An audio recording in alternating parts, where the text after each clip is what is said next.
As I was taking my daily walk the other day and reflected over the past month and tried to process all that has occurred over the course of time, I was somewhat perplexed. As I meditated, I asked myself, where do we go from here? How do we begin the healing process that must take place? How do we evolve to change that is sustainable? What is it that we're really asking for when this is all over?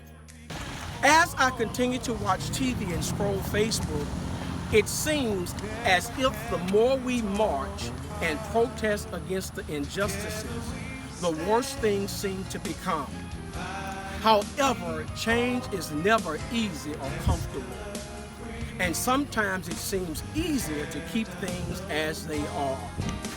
Victory is given not to he who is swift or strong, but to the one who endures. As I pondered over several biblical and modern day victors, I was reminded concerning their brave hearts. Just as there were brave hearts that sought to do good, there were evil hearts as well that fought to overturn it. I began to realize that no one has the ability to change the hearts of man except God. Need me, love have made that barricade. Together we stand,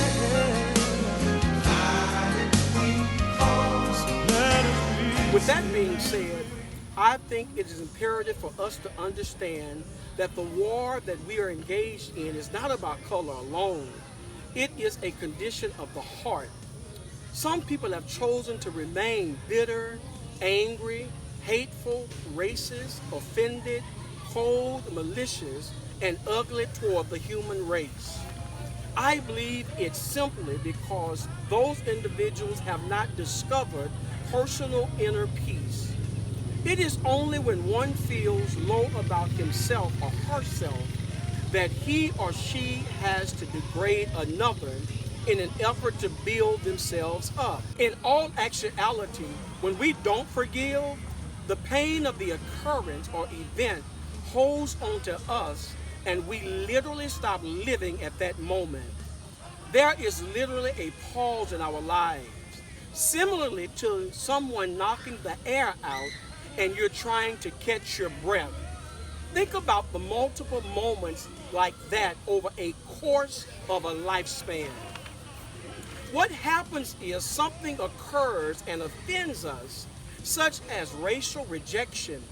We immediately in our minds grab the event and the person and hold on to them, gripping them tightly, saying to ourselves, you hurt me, and until you do right by me, I'm going to hold you right here. Not realizing that unforgiveness actually does the opposite. Instead of you holding them, it actually grabs and grips you and says, I got you, and you're going to stay right here until you let me go. Lewis B. Smead wrote, to forgive is to set a prisoner free and discover that the prisoner was you. The word offense means to trap or bait. Offenses, hurt, pain, rejection, all come to snare us and prevent us from living, becoming and reaching our full potential. It's actually designed to keep you so stagnant that you lose your focus on your purpose, goals, and sooner or later cease to exist. This is why many people become adults and deal with childhood issues because they never move beyond the point of the offense. The application of Dr. King's strategy was to understand the power of offense. And as long as one doesn't succumb to the power of the enemy's words and actions, he remains empowered and in control of oneself. Only when the man is succumbed by the spirit of offense is he driven out of emotions and rage rather than strategy and purpose. Unforgiveness causes one not to think clearly, rationally, or reasonably. It gives the offender the upper hand of control over the situation, while love allows one to be free in his or her thinking and liberates the spirit to make strategic moves and actually embrace change. Before you turn me off or tune me out, understand this is in no wise to suggest that we are not to make moves by protesting, chanting, marching, standing against the injustices. But we must realize the power and position of love. Yes, we're going to get angry, upset, offended, hurt, be rejected, criticized, and wounded. But what we do with it is what makes us who we are.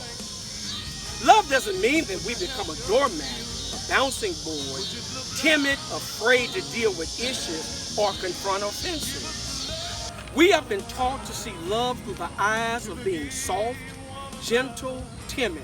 So not true. Love is often depicted as a sign of weakness. However, it is actually more powerful than what we've imagined, because when one has demonstrated the power of love, it is a true, sure sign that he has mastered the art of controlling his own soul.